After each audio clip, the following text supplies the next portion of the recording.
Hola, mi nombre es Alejandro Pazo Sierra y os voy a hablar acerca de las posibilidades de la utilización de la inteligencia artificial en el cuidado de la salud, entendiendo como inteligencia artificial al estudio e implementación de sistemas artificiales que ofrecen comportamientos que, si los llevara a cabo un ser humano, se diría que éste es inteligente. Pero como jamás en la naturaleza con una sola llave se abren todas las puertas, van a ser necesarias varias aproximaciones para conseguir sistemas verdaderamente inteligentes. Entre las aproximaciones clásicas nos encontramos con la rama simbólica de la inteligencia artificial, con los sistemas expertos como MyThing, y en la rama conexionista nos encontramos actualmente con las redes convolucionales.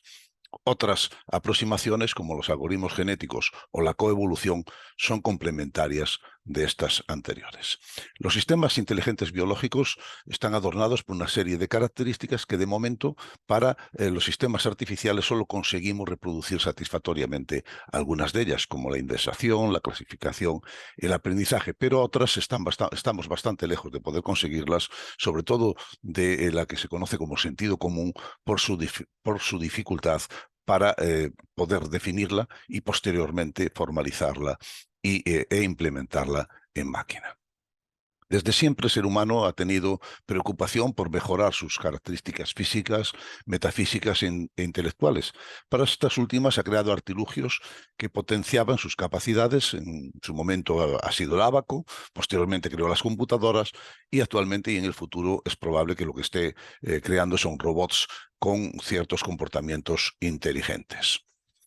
Los precursores de la inteligencia artificial se pueden clasificar en dos categorías, biológicos y computacionales. A los biológicos los situamos temporalmente entre finales del siglo XIX y principios del siglo XX, y destacaremos principalmente a Santiago Ramón y Cajal por su concepción de la teoría de la neurona y a Donald Hebb por su concepción del aprendizaje por reforzamiento de las conexiones entre los elementos neuronales, que se conoce como aprendizaje hebbiano. A los precursores computacionales los vamos a situar, los primeros de ellos a mediados del siglo XIX, Charles Babbage y su ayudante Ada Lovelace, que establecen el régimen de Lovelace, por el cual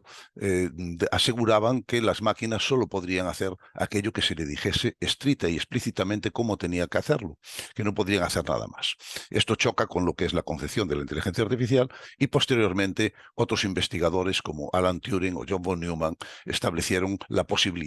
de que las máquinas pensasen y tuviesen un comportamiento inteligente. El verdadero nacimiento de la inteligencia artificial, tal como hoy se concibe, ocurre por la coincidencia de la publicación de 3 trabajos relacionados con la cibernética propuesta en su momento por Norbert Wiener en 1940 y que ocurren en 1943. Ahí hay 3 trabajos donde se sugieren formas de conferir fines y propósitos a las máquinas. En el segundo de ellos se establece la capacidad de abstracción de las máquinas, y en el tercero, McCullough y Pitts exponen cómo las máquinas pueden emplear la lógica y la abstracción, y demuestran cómo cualquier ley de entrada y salida podía modelizarse con los elementos neuronales formales por ellos definidos.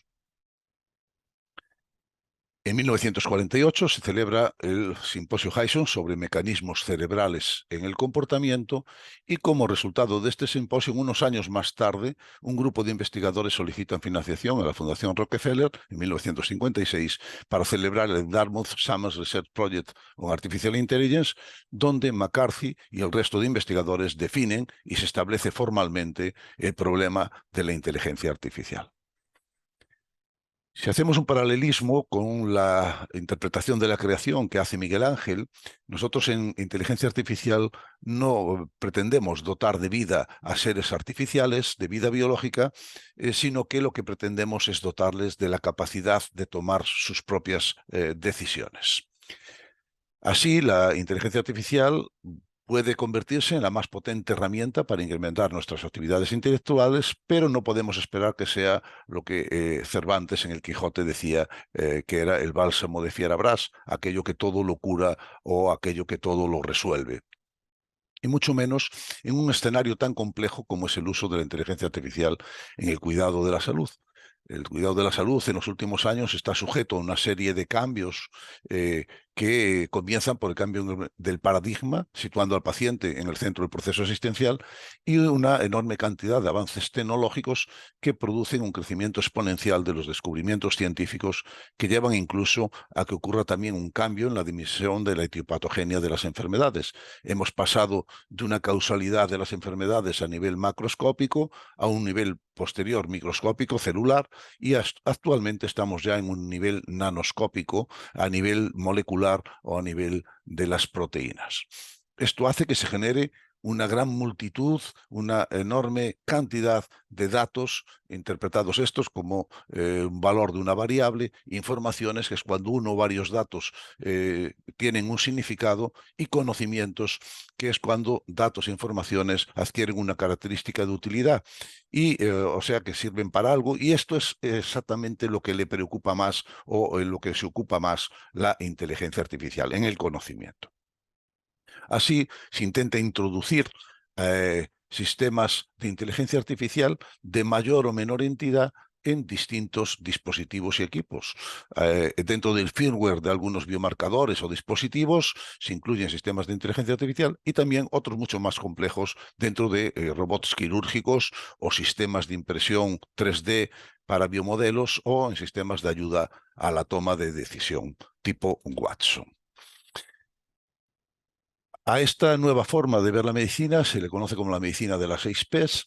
donde se produce un incremento muy notable de la demanda de aplicaciones de inteligencia artificial para cubrir esas características, esas 6 Ps de la medicina, que es predictiva,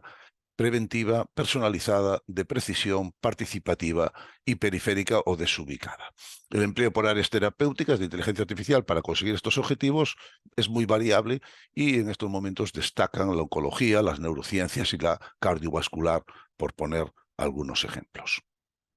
Vamos a ver ahora algunos casos de uso de éxito en la utilización de la inteligencia artificial en las distintas características de esta medicina de las 6 Ps. Para la predicción se han utilizado sistemas de inteligencia artificial, pues para determinar la evolución de las pandemias en cuanto al número de fallecidos, el número de recuperados, el número de ingresos que iba a haber, el número de afectados que iba a haber, etcétera. En la prevención se han utilizado sistemas de inteligencia artificial para incrementar la fiabilidad de los sistemas de screening, por ejemplo, en el caso que nos ocupa de cáncer de mama. En la medicina personalizada se ha conseguido utilizar sistemas inteligentes para integrar los datos, informaciones y conocimientos de las ómicos o de la historia clínica del paciente con las imágenes, para hacer una interpretación individualizada de las imágenes de cada paciente. En la inteligencia artificial precisa, lo que se utiliza son sistemas de deep learning o machine learning para conseguir establecer cuál es la intervención terapéutica más adecuada a cada paciente para conseguir el menor efecto iatrogénico posible, o sea, causar los menos males posibles con la acción terapéutica que se lleva a cabo. En cuanto a la medicina participativa, sistemas como el Practicum Direct, que es un simulador de toma de decisiones en pandemias, ayudan a que podamos prever o anticiparnos a qué consecuencias puede tener la actuación nuestra sobre una parte del sistema sanitario, o incluso sobre un sistema del organismo de un individuo. En cuanto a la medicina periférica, podemos tener sistemas como el TeleIQ, que lo que hace es tomar los datos del monitor de un paciente ingresado en una UCI, y en función de las variaciones de estos datos hace propuestas de cambios en los inyectores que están administrando los fármacos a ese paciente. Esta propuesta se le envía al clínico responsable, y éste puede aceptarla, rechazarla o modificarla, y no es necesario que esté en el lugar en donde está ingresado el paciente. Otras aplicaciones relacionadas con la salud de la inteligencia artificial puede ser, por ejemplo, en farmaindustria, para conseguir una reducción de tiempo y recursos en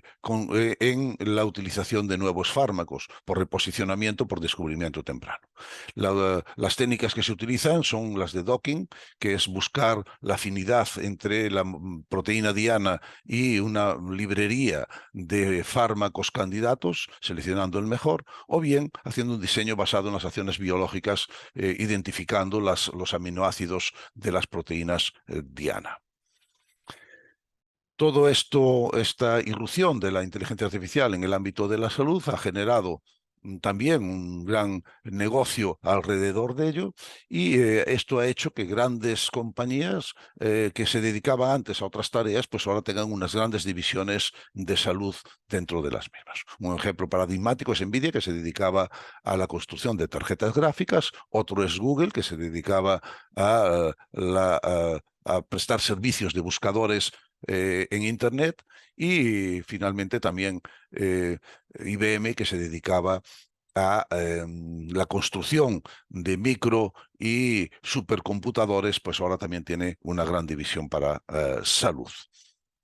Esto no descarta que pequeñas y medianas empresas con interés en inteligencia artificial puedan ser muy útiles para poder seguir avanzando en esta línea. Y la mayoría de ellas son empresas startup o spin-off que nacen de los grupos de investigación. En este caso, Ikerdata nace de un grupo de investigación del País Vasco y de otro de la Universidad de A Coruña, y se ha especializado en la integración de datos, informaciones y conocimientos de fuentes heterogéneas en el ámbito de la atención a la salud, entre otros.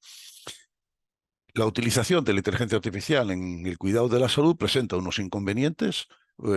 Las mayores complicaciones vienen para la formación y entrenamiento de los profesionales, o superar las inercias a los cambios en las organizaciones, y se le achaca que tiene o que va a provocar una carencia de tacto, o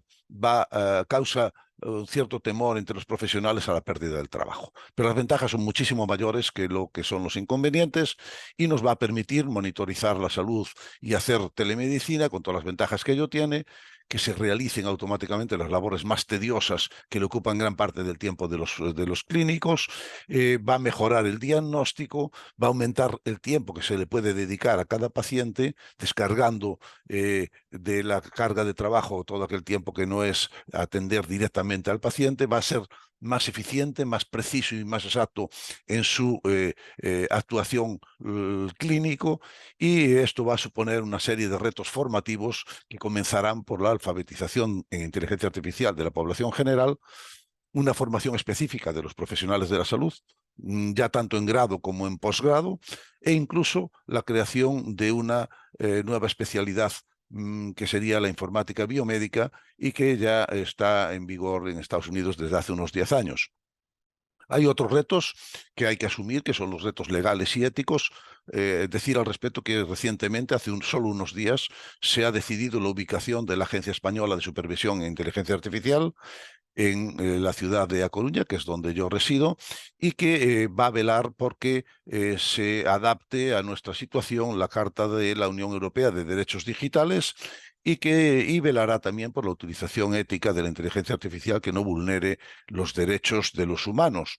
Y todo ello dentro de lo que se conoce como la filosofía FAIR, que todo lo que se avance ha de ser encontrable, ha de ser accesible, ha de ser interoperable y ha de ser reutilizable, y en un ambiente de ciencia abierta donde todo aquel interesado en acceder a algunos avances pues pueda tener posibilidad de realizarlo. No me atrevo a hacer ninguna recomendación de literatura al respecto, simplemente me atrevo a proponer un libro que aún no salió al mercado, pero está a la previa, y por los autores se prevé que sea un libro importante en este ámbito. Es Intelligent Systems in Medicine and Health, The Role of Artificial Intelligence, que Springer va a publicar próximamente. Para finalizar, quiero parafrasear a la Reina Roja en Alicia en el País de las Maravillas, donde le dice: aquí, para permanecer en el mismo sitio, has de correr todo cuanto des de ti. Si quieres avanzar hacia algún sitio, has de correr el doble. Nada más, muchas gracias por vuestra atención y espero volver a encontrarnos en otra oportunidad.